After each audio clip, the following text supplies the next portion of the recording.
选择了กินเนาะตัวมีรู้ตัวมีจีจื้อไปอยู่ว่าของจะตั้งล่า选择了ไปอยู่ยิ่งชีเจ้าหลังนอกนะมีเจ้าหมาไทยในใช้นะจังคนนะเพื่อตลาดเช้าเลยก็อยู่ของเนาะnhiều rau mũ no nữa rau dại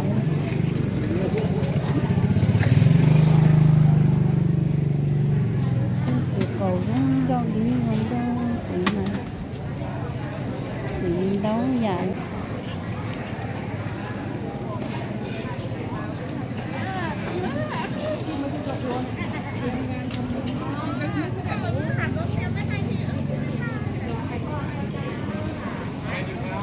còn đâu có thứอยู่ญี่ปุ่นไก่ใหญ่ๆเอาอะไรคะหรอ40ชิ้นเบลเลอร์เลยนะอันนี้คู่นึง75เลยลดไป5 บาททั้งคู่นี้อันก็ได้อันละ40 2 อัน75เจ้าเอาคู่นี้เลยเนาะอันนี้40แล้วจมปะเอากี่อันเจ้าอันเดียวนี่คือแล้วจมปะจ้ะ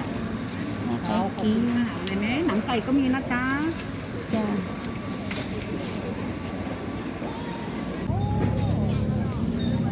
đâu dạ thơ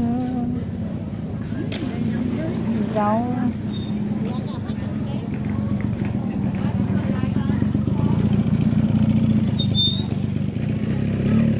rau non nó đó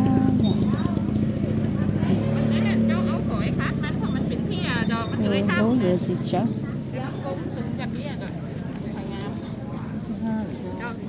cổ chim vàng mình có đu chỉ ông cao đi nèอยู่ใกล้ต้นมะม่วงเนี่ยเที่ยมันอยู่ต้นมะม่วงก็เลยมาติดกล้วยด้วยน่ะเสียดายกล้วยตึงจัดเนาะชัวเต่าด้านนอกคือ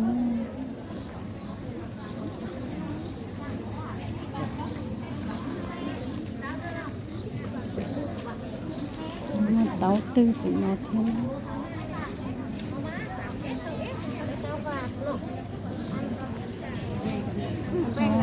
mình rau cả táo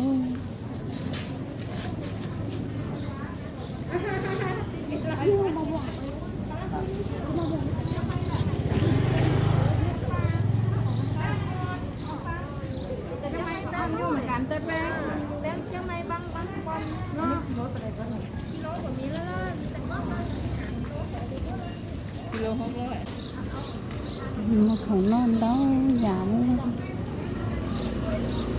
mua đâu trả đâu giả chỉ mua nhẹ nhiều xíu nữa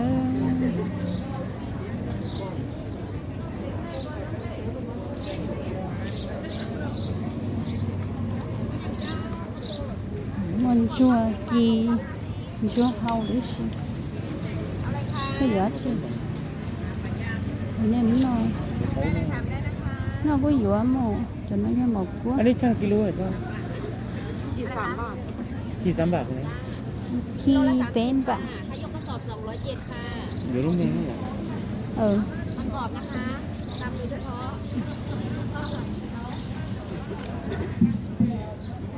ฉันรู้ว่าcố dừa mình tóm tông bạch tuấn nó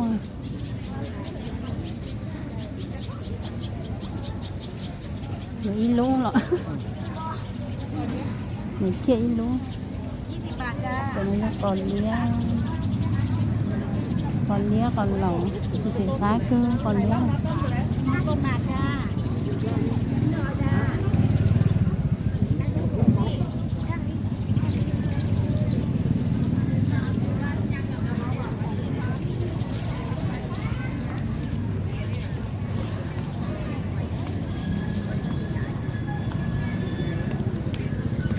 ก็หม้อ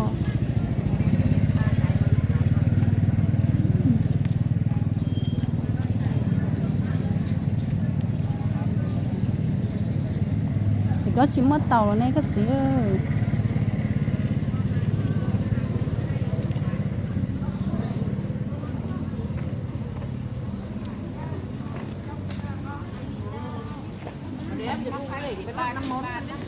โลว่าผ่านวงร้อนตรง ไป10 บาทนะลูกหวานเหลือแค่นี้หมดเลย ฮะ หวานลูก10 บาทเหลือแค่นี้ลูกชิมดูก่อนก็ได้ ถึงต้นเล้ง เอาไหม เอาสิ เอาหมดเลยเนาะ ย้อยของ เอา2 อัน มันเหลืออันเดียวมันไม่มีเพื่อน ไม่มีเพื่อนไง 3 อันนี่20 บาทเนี่ย ก็ย้อย เดี๋ยวไม่เยอะ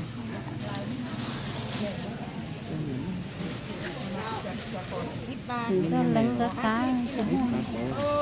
30นะลูกว้ายายไม่มีตังค์หรอกขนาดนั้น เดี๋ยวเอาไว้นี่ เจ้า ถือไป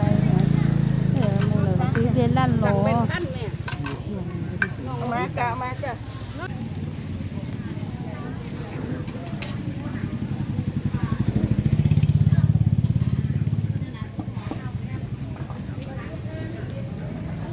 mình chơi của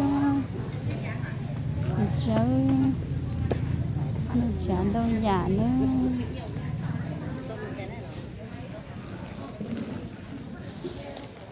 nó lấy cho ba ô trời lúc ba chúng con nó một số giả nữa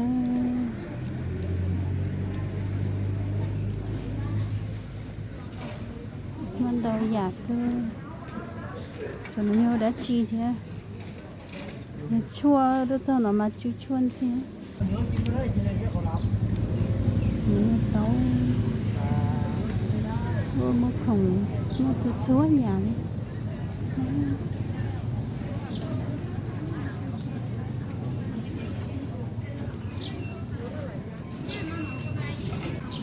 thấu bây giờ tàu tàuไปตัวตาสงเนาะสิใส่ดาถูจงก็คือ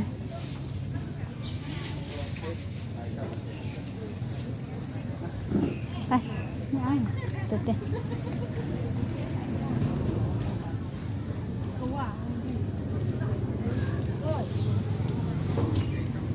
นี่สิเลยชัวร์จงดองเย็บไหลสินะ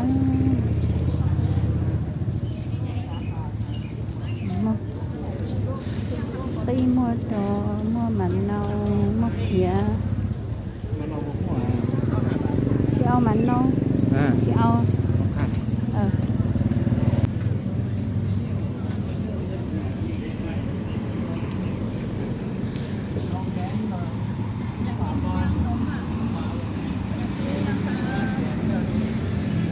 mình chế lên lo lên chế sống đâu rồi là mua cả mười đấy đang chiều thế rồi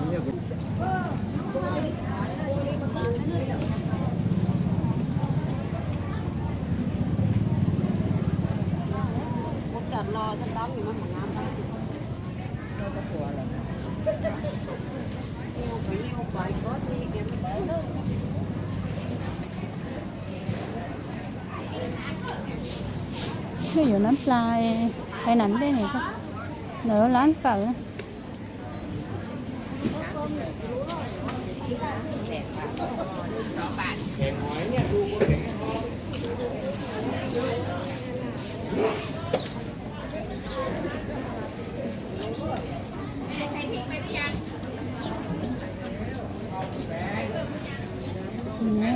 lộn canh lán phở nữa với bông lo đây để cho mình làm phải làm không bông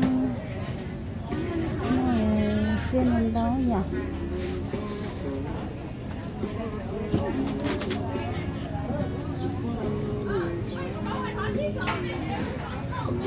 mình phải không bông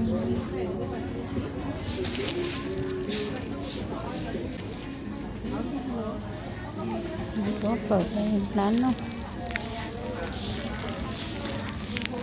rồi nó khá cưng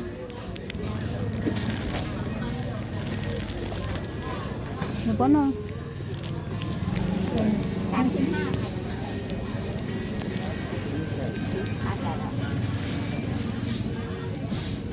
để cho chín thẳng có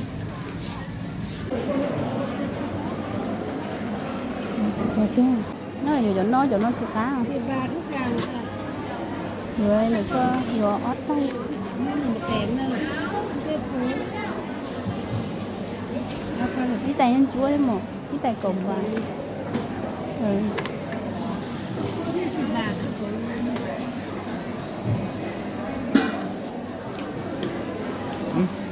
อืม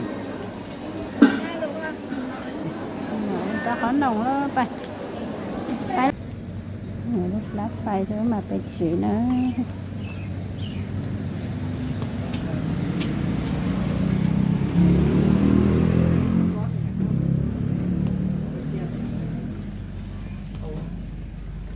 rồi tư trong nào อันไหนดี ถ้าผมถามว่าลูกค้าเดี๋ยวไปเที่ยวอย่างเพื่อจะอันนี้ เอาเสียบไฟใช่เด็ดเสียบพัดลมสิ ถ้าเสียพัดลมอย่างกับหนุนนี่ได้ ใน แต่ถ้าเป็นหมูกระทะอย่างนี้บ่ได้นะครับเนาะเกี่ยวกับถามนี่รายละเอียดอีกนะถ้าพัดลมกับมี3 เมตรนะครับสวิตช์ตัวนี้ได้ก็พัดนี่ล็อกละเมตรนะครับ3 เมตรกับ1 2 3นี่ cái gì nó chờ chia chúa sờ vào lấy อันนี้เสียบเครื่องที่เย็บผ้าได้อยู่เนาะ จักนะครับ ผม จักใหญ่ก็ เหมือนอย่างอันที่ปกตินี่เขา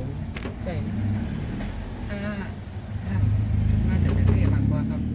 สายจะใหญ่กว่าเพราะตัวนี้แปลว่าทีวีพัดลมอย่างถ้าจักอุตสาหกรรมเนาะจักติดกับใกล้คือจักอุตสาหกรรมเนี่ย อืม เจ้าอุตสาหกรรมก็จะเป็นพวกเนี้ครับจากนักก็ได้น้อย นี่ก็เลย เดี๋ยวนี้3 เมตร100 กว่าบาทครับ thì có giờ cho con rồi có giờ cái sĩ sao chúa nha đi qua cha nó เลย 160 90 160 บาทครับ